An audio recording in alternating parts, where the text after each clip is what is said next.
This is a Roman flip and write game, meaning that here you're flipping over cards and then checking off boxes like you're taking a survey. In Hadrian's Wall, you're trying to build the best Roman society by spending resources to mark off boxes with a pen, which in turn will solidify your defenses against invading Picts, construct buildings for benefits, and make you more cultured. By the way, we only played this solo, but have some thoughts on how multiplayer will go, so let's get into it. Quick how to play: you want the most points through two main ways: fending off the Picts that attack every round, and by expanding these 4 areas of your society, which is points endgame. To do these, every round you'll start by flipping a card that gives you resources. Then you draw 2 cards from the deck, one which can give you permanent points for achieving stuff, and the other card you don't pick gives you some resources. Then just, to put it simply, shop. Yep, the main meat of this game is picking up a pen and checking off boxes, spending a resource to do so.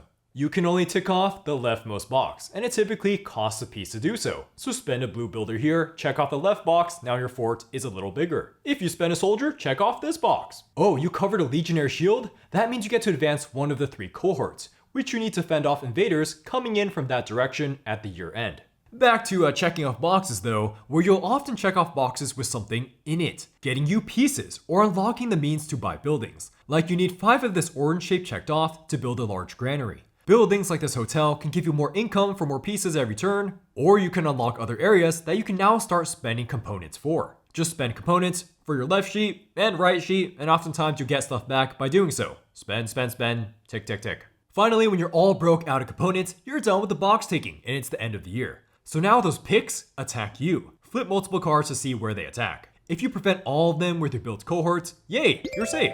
If you don't and they slip by, people don't like you and you get disdain, which is negative points. Then you flip over the next card to see what resources you get for the next year, and do the whole box taking thing again. After 6 rounds of this, or 6 years, you just add up all your points here, from all the attributes you've collected, to negativity from how much people disdain you, and then add if you fulfilled your unique ways to get points, and then you're done. Highest points wins, and oh my gosh, it is so hard to do anything with a pen from behind a camera. Pros time. First and foremost, Hadrian's Wall is so easy to set up. The meat of this game, the sheets, is perpetually set up for you. So then all you have to do is pour out these 5 different piles of wooden components, then attach your player board together, shuffle these 2 decks of cards right here, and then start. While playing, the game is just really efficient with components. All the wooden bits you get go on your player board, and you use that player board to tuck your scoring bonus cards in. The main deck is really efficiently used, where you flip not only for yearly resources, but it also tells you what Picts attack at year end, and is used for all these miscellaneous things. And big bonus, how your gamepad has a scoring sheet built right in, which saves time come endgame. Now is a good time to mention that the game just looks great and is easy to visually follow. The wooden meeples stand out so well from each other and feel great in your fingertips. Plus, there's this gray stone piece, which is a gray resource in this game. All the sheets are filled with very self-explanatory symbols. Can't get much militaristic and defensive than getting this shield. It's also just so fast to do year-end picked attacks. Just flip a bunch of cards from the main deck, stack the cards to count the arrows, and match it to your defense to see if you fended them off. That was easy. Basically, Hadrian's Wall's pieces just get you into its city building-esque gameplay really well. And so how's this gameplay?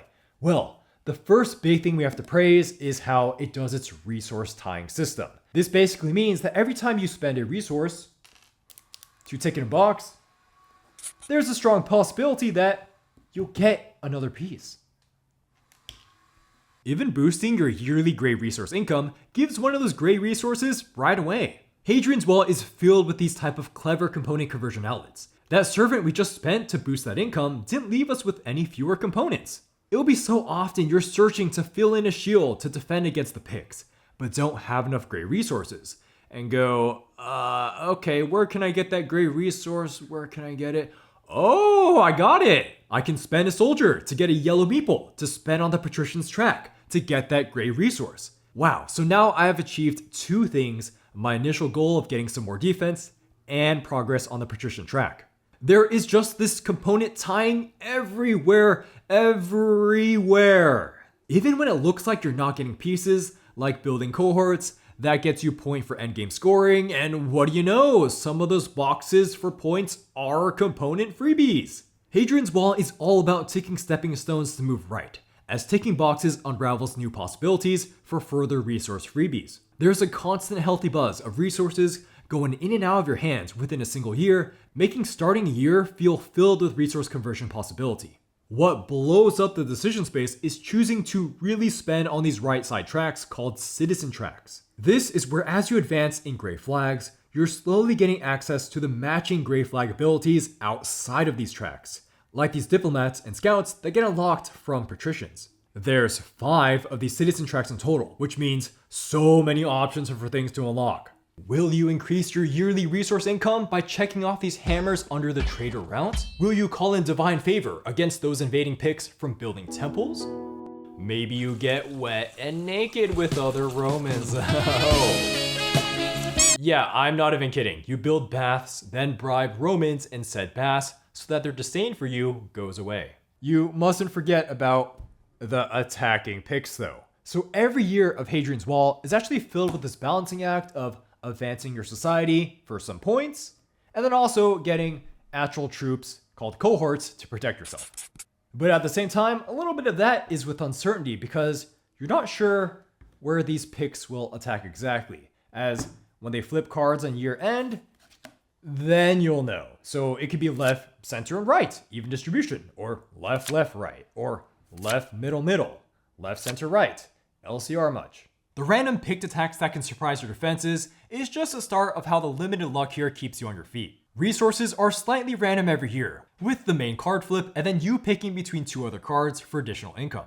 You may find yourself pivoting a little as the years go by, as a session with miserable luck against the Picts and with a lot of great resources may encourage you to go hard on bribing people in the baths. The game overall has a good controlled amount of variance for some yearly adapting, as you're guaranteed 8 pieces a year with at least 1 of each meeple, and there's no weirdness like Pict attacks doing double damage or not attacking at all. This randomness is really important to keep Hadrian's Wall feeling fresh, because the sheet of paper is always the same, with no asymmetry or no ways to influence other people's walls, and so this game could have easily gotten stale without less or no randomness. But then too much luck would cause too much or too little box ticking for each year, especially if you couldn't get any defenses against the Picts early game. So yeah, that just feeds into the pro where this game has surprisingly decent replayability, where the replay value comes from how deep you can go. Each game gets slowly molded from this pool of 12 possible bonuses that ask you to do different things. You'll pick 6 in total by game end, where you pick 1 to do from 2 cards drawn at every year's start. They're very flexible, as you choose the deepness on how far you want to pursue each. And man, pursuing different ones really does change your box ticking perspective. There's a different tone depending on what part of your community you want to focus on. Like building a lot of buildings needs a lot of servants and resources. Or if you go hard on gladiators, your economy might suck because you're sacrificing servants to the gladiator games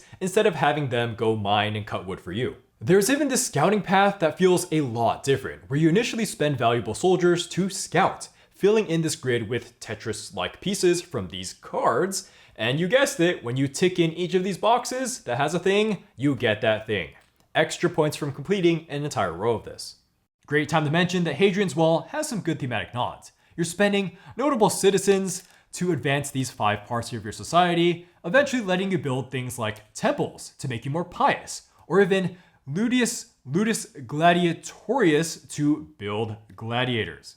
But we have to talk about the wall, where there's a huge restriction on building around your wall, which is really well handled, where you cannot build CP, which is a preliminary wall, or your actual wall, without first building up your fort. Note the chain links that the fort grants. Plus, you can't expand anything past this first segment without upgrading your granary. So to feed more people, you had to build up your fort first to fit your bigger granary. Last pro, Hadrian's Wall also feels very well timed, where all the really clean component integration, with only 6 years of gameplay, makes it run at about an hour, like the box says, especially considering that the game is so easy to set up and take down. But also, it's never the case where you'll run out of things to do, run out of things to tick off, because capping many of these rows is a steep task, especially on this right sheet, where yeah, that's a lot of things you can be doing there. The game always has something to tick off to get you more things. Okay, cons time. And the only real one here is that for this game's overall complexity and few amount of components, it's pretty slow to learn. Because like, look at this game when you're starting. So many symbols and boxes. Hadrian's Wall Builders just front loads a ton of info early, and the rulebook is currently organized in a way where you have to read through every single ability breakdown before seeing fleshed out actual end of year stuff. You know, that end of year stuff so you know how the Pict attack will be like. Basically, the rulebook works, is slow-ish to go through, and could have greatly benefited from moving stuff to an appendix. It also doesn't help that this booklet has examples of just a sheet of paper with things filled in, which works, but is hard to follow with no component symbols. But then there's symbols for attributes, and the gladiator. Why is there inconsistency here? The game is not that unintuitive, it just needs way better visuals to learn via the rulebook. Going back to the game is so ridiculously open-ended at the beginning that it needs all the help it can get, and a player aid is sorely lacking. During playing, I constantly flip through the rulebook to see what happens when I defend against almost all the invading Picts. Why not put that and then a summary of the nuanced abilities on the back of the rulebook? To piggyback off the lack of player aid, it's currently far too easy to forget about the building granary restriction, where you can't build anything beyond this line before building a better granary. You forget because there's already a restriction with the wall having chains, which is clear, but then this divider is just a thing that looks like a road, which looks like intentional art. This isn't egregiously confusing, but is a huge mistake if you make it in a game and see you've been ticking off boxes too fast, making us want to see a clear granary indication to remind you to not keep building. It is also easy to forget that you cannot involve soldiers in any trade of the 2-to-1 meeple exchange here, which is a huge thing. That little restriction should have been moved to the left and made bigger. Nitpicks time. So you know how I've been talking about this game from a solo perspective mostly? Yeah, that's because I have zero drive to play this multiplayer after doing some initial research and then seeing how this game actually plays out when playing it solo. This game, where no matter what, everyone gets hit by the same flipping over of pick cards and then is pouring over their own sheets of paper, is the definition of multiplayer solitaire. Can you even see what's going on in that sheet from across the table? Yeah, I didn't think so. But it's okay, keep your head down, because why would you look anywhere else besides what box gives you resources for another box? Not to mention that this game has a lot of analysis paralysis potential. Sure, there is the singular interaction of getting to use your opponent's cards for a certain scouting or trade ability, but those actions will never happen for some players. And players are probably not going to think about you when picking their cards. Why? Because this is the fun thing here, the sheets, so you always play towards that. Oh yeah, and then this isn't even to mention that you'll probably run out of pieces if you play with 5 to 6 people. So yeah, really wish that solo gameplay or limited interaction was advertised on this box, because it currently just says 1 to 6 players and you play as Roman generals in the Roman Empire. Yeah, that could mean really anything if you see it at a store. Last nitpick, you'll need 2 extra plastic bags for these decks of cards. Recommender score, where we try to do these things below, and so Hadrian's Wall is going to get a 7 out of 10 from us. It is good. This could have been an 8 out of 10 if it was marketed to be more solo leaning on the box, and then it had that big nail in the coffin that is just too expensive for what it currently is, because it's currently $55 MSRP. Yeah, that's kind of steep for this. The box, when you get it, is really deceptively heavy at about 5 pounds because it's mostly filled with these 400 sheets of paper. Like, as we said in the nitpicks, this really isn't a multiplayer friendly game due to how solitaire it is, much less a 6-player game. It felt like they tried to increase the price by throwing in a bunch of paper and a little more of each component and then just saying, yeah, this game plays up to 6 now, woohoo! Well, heck, you could have this game play up to 8 players, to 10 players, to 20 players, and it really wouldn't change anything. Like, you could play a crossword puzzle or Sudoku with up to 100 players if you had enough sheets, because you're just trying to get the best score. Just like this game.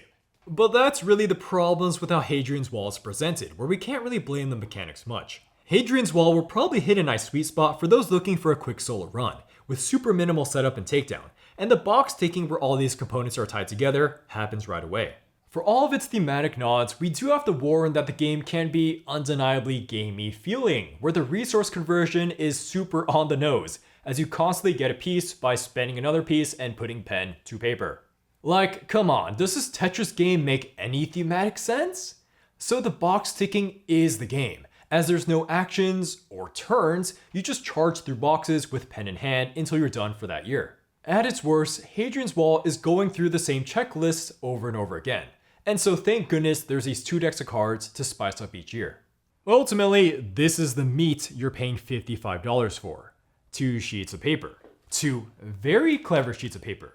Just know that the price for components or the price to multiplayer value is not here in a traditional sense. But then this paper makes the game super accessible while being still pretty replayable. And so if you want to go deep for resource conversion in an hour, this could be it for you. Look at this sheet again. This would be a component nightmare if all of these tracks were slots on an actual board. The paper medium is just implemented very well here. Now you just tick and get a thing and keep moving to the right. Spreadsheet Simulator Roman Empire Edition. My personal score for Hadrian's Wall is going to be a 7 out of 10. I have a good time with it, solo. So, this game was a complete eyesore at first with the sheets, but it just really quickly clicked how the resources are tied together, and hence the value of each. And so began the really enjoyable buzz of defensing it up while just shooting citizens into my citizen tracks. Bookkeeping was super clean, components felt great in the hand, and I love this Roman Empire building theme. Yeah, this all looks kind of lame visually to unfamiliar eyes, but I guarantee you, the buzz in my head is consistently good while playing this. In fact, I was a little surprised because I thought this would be a 6 out of 10 after I played it a couple times, because the game doesn't have anything to really vary repeat plays. These decks of cards for your general are all the same thing, so there's no initial asymmetry here. And then these sheets are always the same every game, and you're also going to see every single milestone card in your deck. But I'm 4 plays in, and I still think I'll have a good time playing. The resource conversion with this theme is just so satisfying for me. Alright, okay, there are a couple things that hardly cap this at a 7 out of 10 for me, where I don't particularly enjoy how abstract points sometimes feel, so then endgame scoring and the Pict invasion that gives you points started feeling slightly dull to me. Actually, I still think this Pict invasion is kind of BS because I kid you not, they always go where my cohorts aren't. Yeah, really stressing how this game is meant to be enjoyed more casually and how high scores feel like a bit of a wash to me. Anyways, combos to get the progression going here felt good, but never mind-blowingly good because of how simple the systems are. Plus, there is the inevitable diminishing returns on using the same sheets, and so the same stories just keep happening. It's just the same cool buildings or cool advancements getting ticked at different times, which is satisfying but doesn't have me drooling. I keep comparing this to playing Gaia Project Solo, which I would rate an 8 for solo play, with this incredible depth of systems to piggyback off of one another, tons of asymmetry that keep me engaged with all the creative possibilities, and endless permutations of maps that give progression more of a satisfying oomph. The problem with that game though is that its components are such a mouthful, and I don't want to set up and clean it up, and so Hadrian's Wall, while less enjoyable in terms of gameplay, is something I would actually just whip out and play on a whim. Plus, it being under an hour compared to Gaia Project Solo being over an hour is really great for my busy schedule, especially when I'm not a huge solo gamer anyways. Yes, I can officially say I had fun taking off boxes and talking to myself for an hour. I'm not crazy, it's just playing Hadrian's Wall, okay? Just counting up resources and, taking out boxes, getting more resources. Thanks to our patrons who suggested I review this game, and then also for making this video possible. Thank you to all you guys, and I'll cut to some footage of me playing Hadrian's Wall. Spin this and that. Okay, now I have the grinder. I'm losing this game so hard.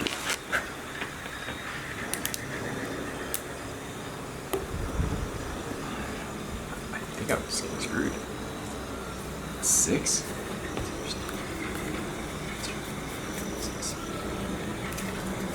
Shoot, did I cheat?